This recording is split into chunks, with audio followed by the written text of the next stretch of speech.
आपके सामने एक बड़ी खबर चल रही है। बड़ी खबर है विनिवेश को लेकर, जहां पर सरकार 10 नए पीएसयूज या 10 पीएसयूज के ऊपर विनिवेश की बातचीत कर रही है और उसमें प्राइवेटाइजेशन भी हो सकता है और ओएफएस के जरिए भी यहां पर हिस्सेदारी बेचने की बातचीत हो रही है। ये टीवी 18 जो हमारा सहयोगी चैनल है उसकी एक्सक्लूसिव खबर के हवाले से आप ये देख पा रहे हैं और जिन कंपनियों के नाम यहां पे सामने आ रहे हैं उसमें NLC, KIOCL, SJVN, हुडको और MMTC, ये कुछ एक नाम है जो हमारे सामने आते हुए दिखाई पड़ रहे हैं। चलिए इस खबर पे और बातचीत कर लेते हैं। टीवी 18 की रिपोर्टर हमारे साथ मौजूद है अंशु, क्या अपडेट है आपके पास?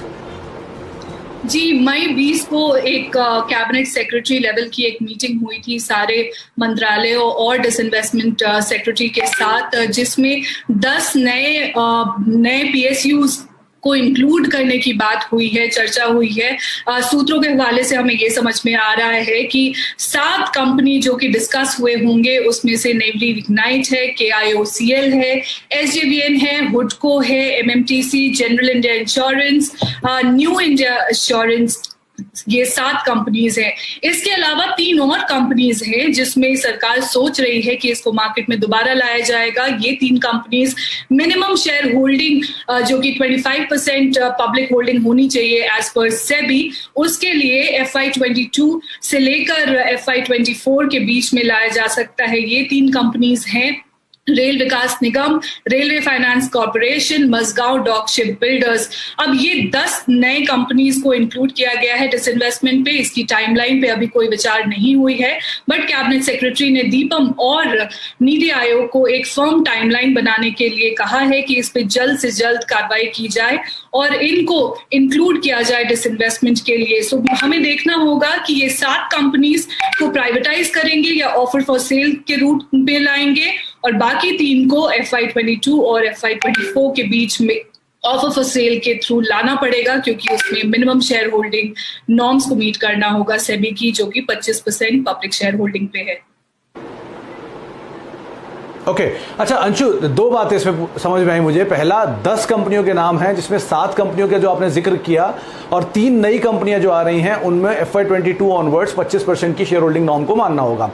जो हिस्सा बेचने की बातचीत हो रही है, क्या प्राइवेटाइजेशन भी होगा और साथ ही साथ क्या इनमें मतलब जो बाकी 3 कंपनी उनका तो OFS होगा, लेकिन जो 7 कंपनियां हैं क्या वहां पर निजीकरण की बातचीत भी हो रही है? जी देखिए, अगर मैं आपको एक्सप्लेन करूं, ये 10 कंपनीज में मिनिमम शेयर होल्डिंग नॉर्म्स को मीट करना है सरकार को। इस तो 3 पे तो करना ही करना है, क्योंकि IPO के 3 साल के बाद मिनिमम शेयर होल्डिंग लाना पड़ता है 25% पर। वो 3 कंपनी मैंने आपके सामने रखा है, रेलवे फाइनेंस कॉर्पोरेशन, RVNL और मजगांव डॉक शिपयार्ड। इसके अलावा जो 7 कंपनीज हैं उसमें प्राइवेटाइजेशन भी हो सकता है, ऑफर फॉर सेल रूट भी लिया जा सकता है। इस पे अभी सरकार ने फाइनल डिसीजन नहीं लिया है, तो ये देखना होगा कि इन 7 में से किन की प्राइवेटाइजेशन हो सकती है और किन पे सरकार फाइनलाइज करेगी कि ये OFS रूट के थ्रू ही जाएगी। बट गवर्नमेंट को minimum share holding in 10 company में 25% पे लाना ही लाना है।